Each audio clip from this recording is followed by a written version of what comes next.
experiencing some vultures over on your left-hand side here. There's a Ruppel's vulture towards the back, and on that wooden log right there, there's also some Cape vultures and lappet-faced vultures, and some Canada geese too. So we first opened our doors in 1972. That was 52 years ago. And although we've only been here for 52 years, our sister zoo, the San Diego Zoo, has been around for over 100 years. And together we are known as the San Diego Zoo Wildlife Alliance.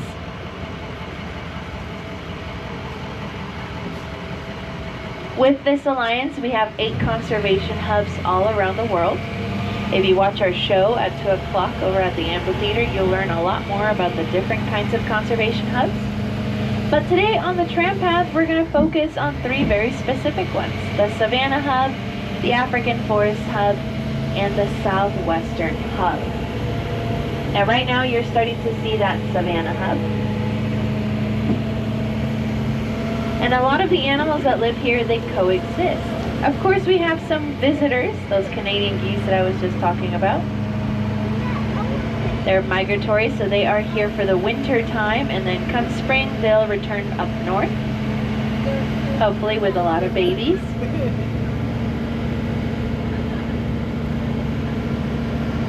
But the African animals that live here, like the southern white rhinos that you're about to see on your left in just a moment, as well as maybe some zebras on the right hand side, all coexist.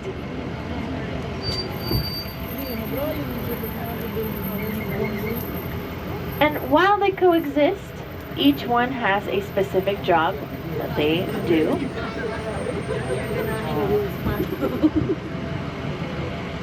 And that's what makes every single animal here a very integral part of their social structure. For example, rhinos, although they are very large and in charge, look at their eyes. They're very small in comparison to the rest of their bodies. This tells us that their eyesight might not be very good, but their sense of hearing and their sense of smell is very, very good. So they are able to help out in different ways. For example, through smells. They're able to identify each other through sense of smell. They can sniff out disease as well. And most importantly, they can sniff out predators up to 5 or 6 miles in the distance. So they're very in tune with that sense. Now these 2 males on your left-hand side, their names are Arthur and Mawezi. Arthur and Mawezi are juveniles. They're 4 years old, about. And this is a very important time in a rhino's life, because they're learning how to become adult male rhinos. Think of it kind of like their bachelor pad over here. They're separated from the larger herd because that's what would happen in their native habitats. They leave the nest. And this allows them to find other single rhinos to create a new family or a new crash of their own. This promotes genetic diversity, which is very important to the survival of all species. There's the Ellipsan waterbuck on your left-hand side, and look, they have 2 adorable little babies there. There should be another one around here somewhere, but because it's less than a month old, it's still tucked away. Antelope do this. It's called tucking. They hide their babies in order to keep them safe from predators. And once they're a little bit older, then they can come and hang out with the rest of the herd. And of course they get that name Ellipsan waterbuck because of that gorgeous white circle on their rear.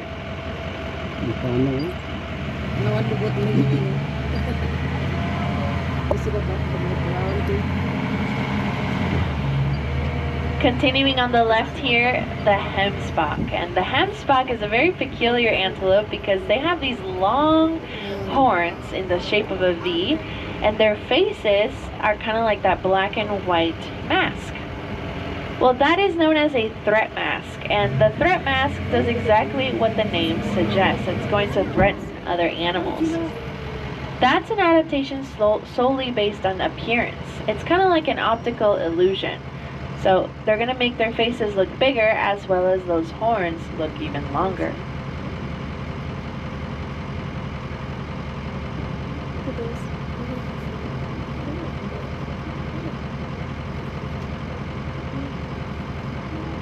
And you'll notice that one of these Hemsbok, her horns are very short. She's not a juvenile, and it's not because she's female. They're actually all female. There is one male, but they look identical. This is another kind of adaptation based on appearance known as sexual dimorphism, when animals look the same regardless of their sex. And it's a spectrum, so they can either look identical or completely different, or right in the middle with slight variations. But in this case, she lost her horns. They broke. And unfortunately, horns are not the same as antlers. What's the biggest difference? Antlers, they grow back. Horns do not. They are made of bone. They're part of their skeletal system.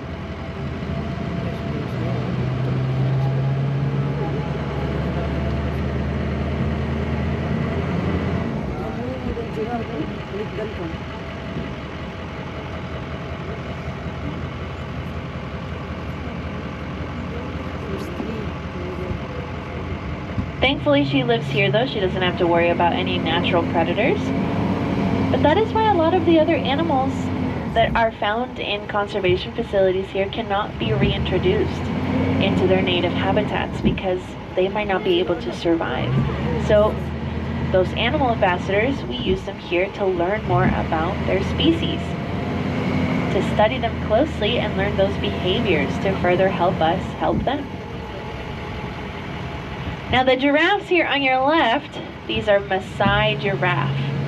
And Maasai giraffes, they are the largest species of giraffe, which make them the tallest animal in the world.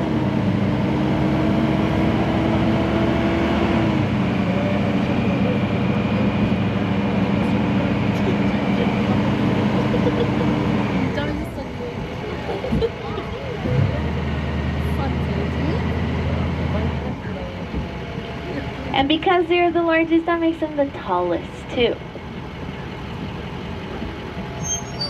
Now you'll notice this very handsome giraffe up here. His name is Gowon. And Gowon is a lot darker than the rest. Yeah, it's dark. This is because he has really high levels of testosterone.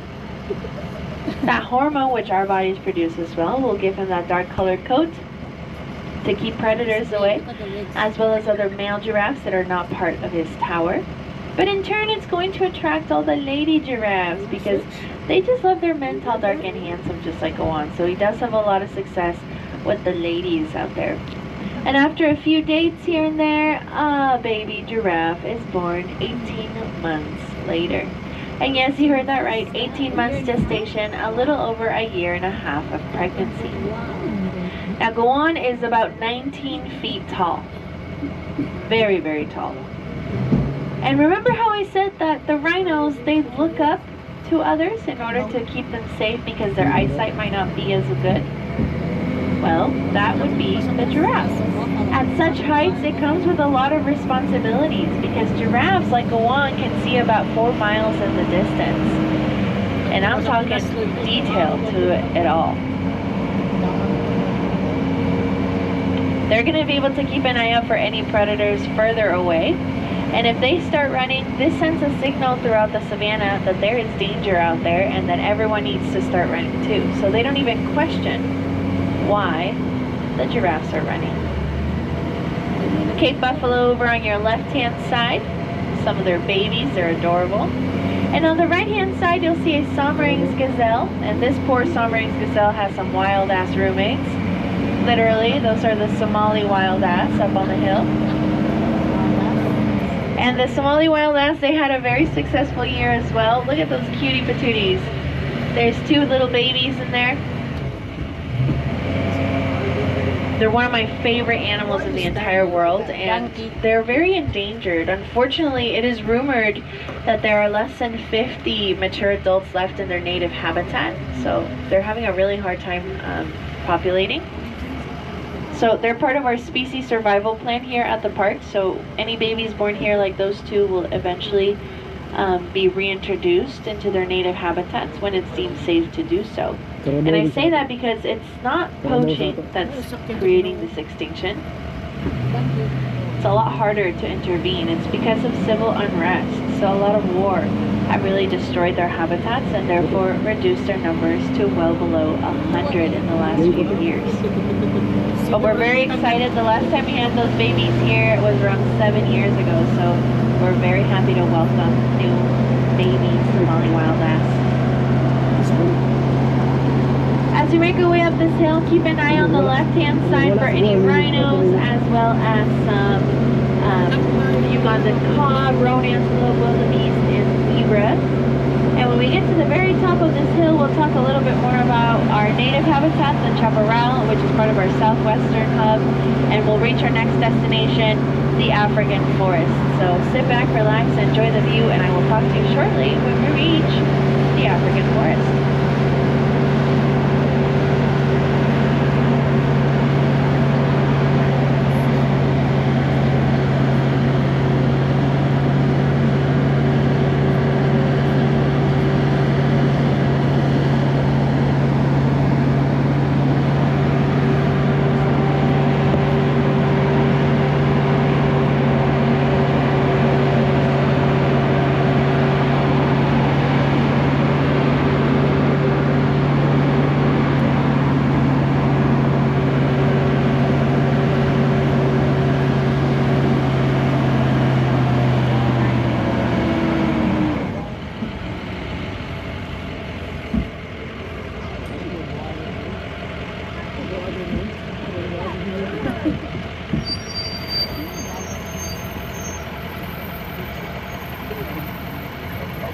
Now that we're arriving here on top of the world, we have a beautiful view on either side of Central Africa and the African forest. There's some red lechwe over on the right-hand side. There's a bird that's about to take flight here on the left-hand side. It's a snowy egret. There he goes. That's a native bird here in San Diego. Other animals that you might find in the African forest, which you can find throughout different parts of the park here, are gorillas, elephants, okapi, and the red bongo, or the bongo antelope. But this is my favorite view. And remember how I said Gawan, the giraffe, can see really far away? Give him a little wave, because he can see everything from down there. He can see your eyebrows, eyelashes, your beard, hair color, especially if you're wearing green hat. He loves the color green, so he'll be able to see you from all the way down there. We're less than a mile away, so he'll definitely get a good look at you.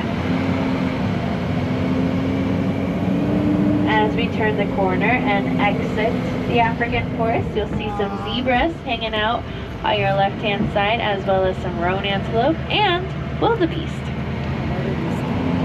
And wildebeest, there's only 4 right here, but they can be found in groups of over 1,000, just like the zebras. And in some cases, during the Great Migration, it is found that wildebeest are in groups of 2.6 million or more at a time. Now my friends, this habitat that surrounds the safari park, we have around 900 acres just dedicated as a biopreserve, is known as the chaparral. And the chaparral is home to many different animals like the mule deer that are crossing the street here. There we go. Those mule deer call this place their home, just like us here in San Diego and other southwestern states like New Mexico, Arizona, Texas, and northern regions of Mexico like Sonora and Baja California. There's other animals, actually there's more mule deer over on the right hand side up here. Looks like there's a buck and another baby going up the hill. But other animals include coyotes, rattlesnakes, mountain lions, bobcats, all sorts of different animals. And a lot of people don't know this, but we are actually a botanical garden. So we not only take care of wildlife, we take care of plant life too. Over 50,000 different species of plants. And we're taking care of this native habitat here because it is very endangered. The chaparral is the second most endangered habitat in the United States, right after the Hawaiian forest. And it's one of the biggest biodiverse hotspots in the States as well. And look at all this agave growing on the right-hand side. Anyone want some tequila while we're here? Yeah?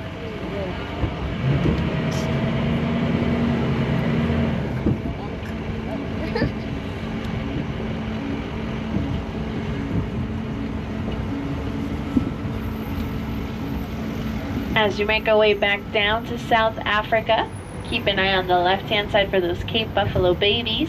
If they have a little red or orange tag on their ear, that means they were born in 2024. They had a very successful year with their births, the Cape Buffalo. I believe there were 6 or 7 of them. And Cape Buffalo oftentimes get mistaken for an aggressive animal, but that is very far from the truth. They're not aggressive. They're just very protective over their family, especially when they have little ones, because their number one predator is the lion. So they have to be really careful with their young ones. We're passing the springbok here on your left-hand side at this gazelle species. By the way, all gazelles are antelope, but not all antelope are gazelles, if that makes sense.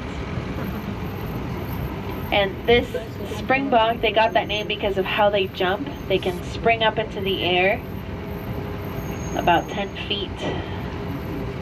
If they really wanted to, they could jump over our tram, just to kind of put it into perspective.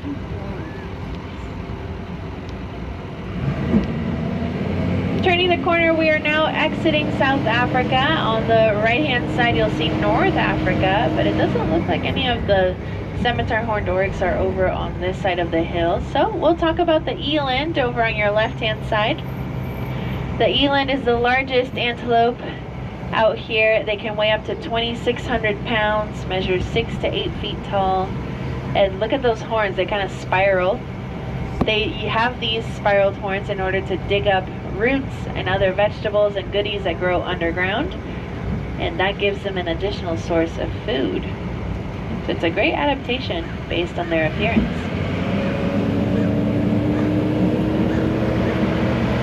And we're gonna head back to East Africa right now as promised, but before we get there, I do want to take a moment to thank you all for being here today, because all of this hard work that we do in conservation would not be possible without you guys.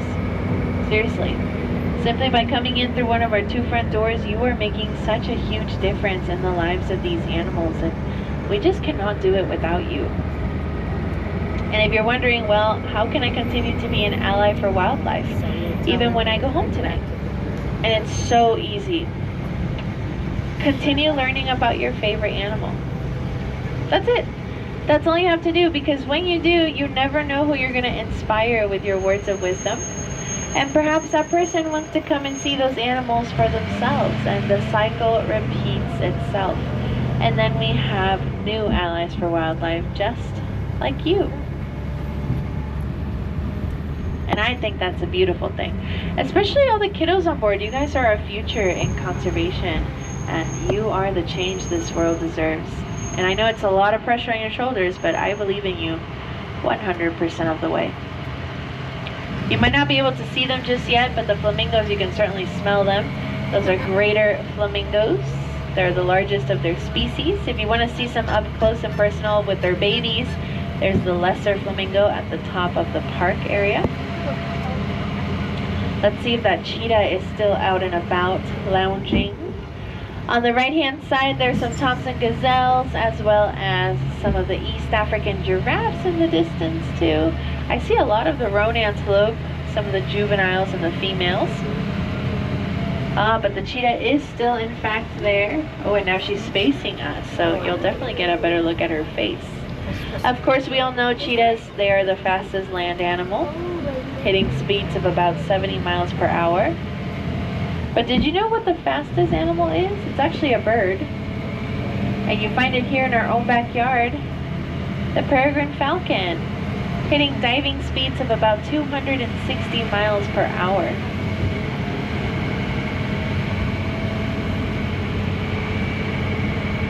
If you guys want to see the rest of the rhino crash over here, as well as the giraffes, there's a beautiful overlook right past the Watering Hole restaurant.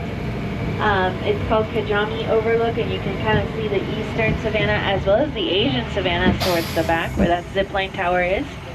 Beautiful for pictures with your family. And since it's such a nice clear day out, I'm sure those pictures are going to turn out fantastic. And well, my friends, we reached the end of our journey together. I do hope you enjoyed your time here with me as we ventured out to different parts of Africa. If you guys have any questions about any of the animals that we saw here today, feel free to come up and talk to me. Once again, my name is Sophie. I was your driver and your guide. I'll be at the very front of the tram station to answer those questions for you. Once we come to a complete stop over at the tram station, folks, please exit the same way you came in, over on the right-hand side only. You'll be able to open your own door. Just reach over, slide that doorknob forward, and push over onto the dock. Have a fantastic start of your new year, and I will see you all another day. Thank you for being incredible allies for wildlife. Bye!